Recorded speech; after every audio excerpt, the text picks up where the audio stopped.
research and find out all you can about foreclosures and what options they do actually have and what you can do. But yeah, if in this situation they just want to sell and they want to be done with it, then great. What's going on, everyone?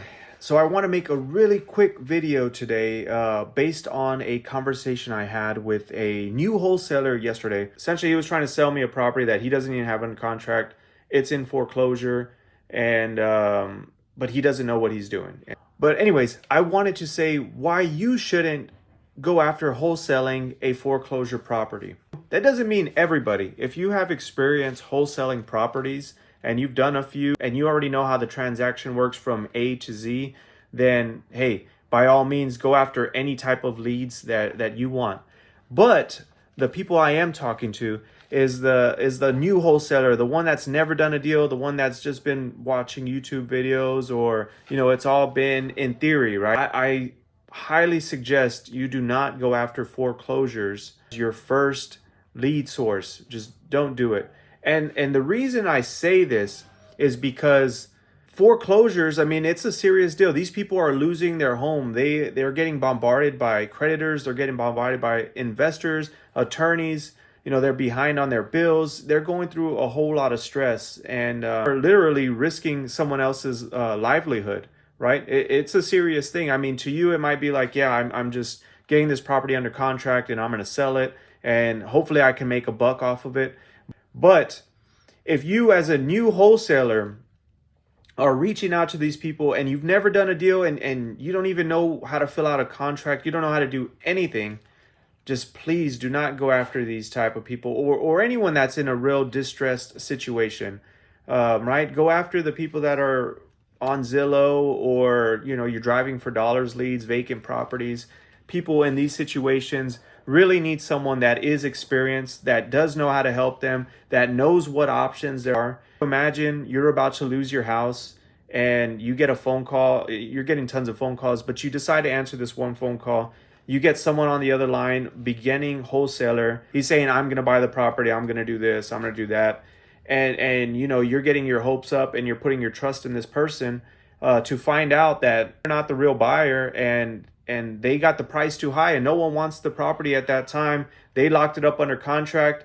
Now, instead of you having, I don't know, a month, 2 months to sell this property, you just wasted all that time because that wholesaler did not know what to do, how to market that property, and what to look for. So if your plan is to help people out in foreclosure and go after those properties, really get informed about the whole process of foreclosures.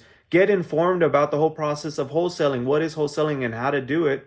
And do a couple deals so you know what happens, because there is title issues. There are things that come up. And if you don't know how to properly handle it, you are going to waste someone's time. And, the chances of them losing their house is it goes up. And it's not only them losing their house, they ruin their credit. It can tear apart their family. I mean, I've had my family go through a foreclosure. My grandma lost her property. And that's one of the main reasons why I decide I'm going to help people that are in foreclosure, because she didn't know what her options were. She didn't know what to do in that situation, and she ended up losing it. And I know there are options for people, and I know there are solutions. And hopefully that makes some sense. I'm not hating on anybody. I understand if you need to get your first deal. We were all there. I was there, but I didn't go after foreclosures. I went after foreclosures when I knew the process. I knew what it takes to get a property under contract, what an appointment looks like, who the buyers are, how to find a buyer.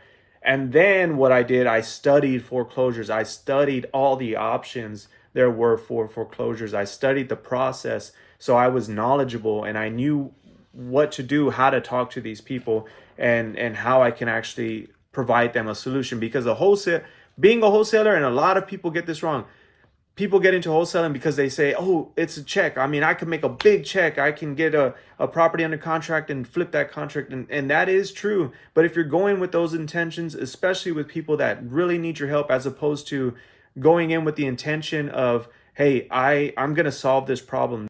Now, if you come in with that mental attitude, you'll have way more success. Trust me. So with that being said, be a problem solver. And if you don't know the process yet, start working towards it, but don't practice on these people that really need your help. So hopefully that helps. I'll load that video and that conversation in. So I really don't know. I think this is where steps I'm doing correctly. If I may ask, am I doing it correctly? Or I mean, I'm not sure. So how did you come across this lead, and what did you what was the conversation like?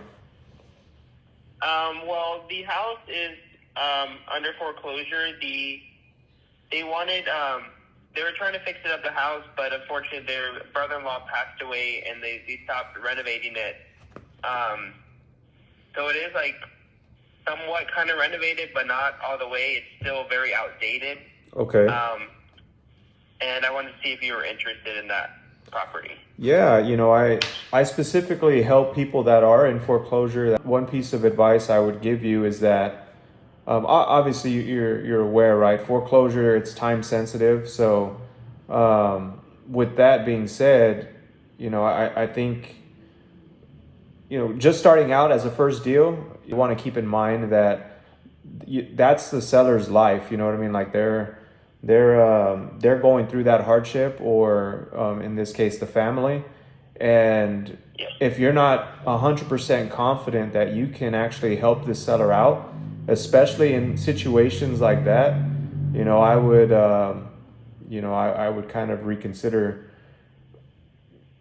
maybe your marketing channel until you're pretty confident that, hey, I know exactly what to do and how I can help. Because at the end of the day, if you lock that thing up and it's not worth it, and you wasted a bunch of time, not only for the seller, but yourself and maybe buyers, that they lose their house and you can just walk away. So that's just kind of what I want to bring up at first. But yeah, I mean, it's something that I would be interested in looking at. And like I said, you're taking the right action and talking to sellers. So yeah, I guess whenever you go see the property and see it in person and actually get it under contract, we can definitely see what you want to do with it. Awesome. And I have one more question, if you're able to answer it for me. Do we need to use what is the TREC contract for, and do we need to use that?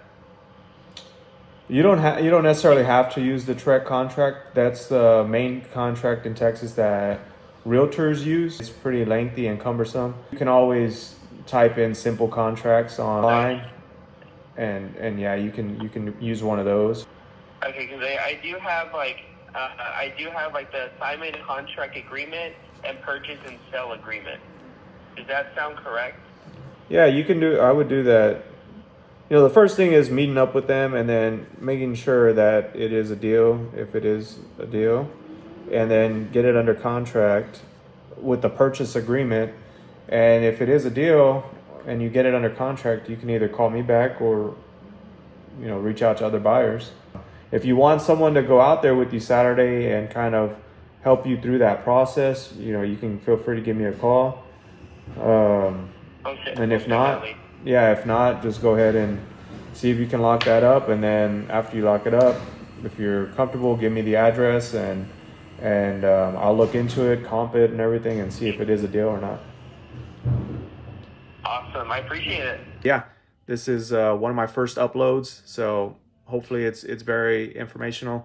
If you have questions about foreclosures or what contracts to do, all that good stuff, I have more videos coming, so stay tuned.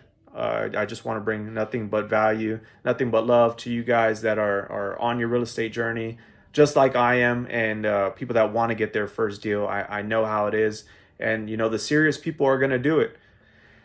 That being said, again, my name is Justin Tejeda. I am in the San Antonio, Texas market. I am buying houses, and I hope to help you get your first.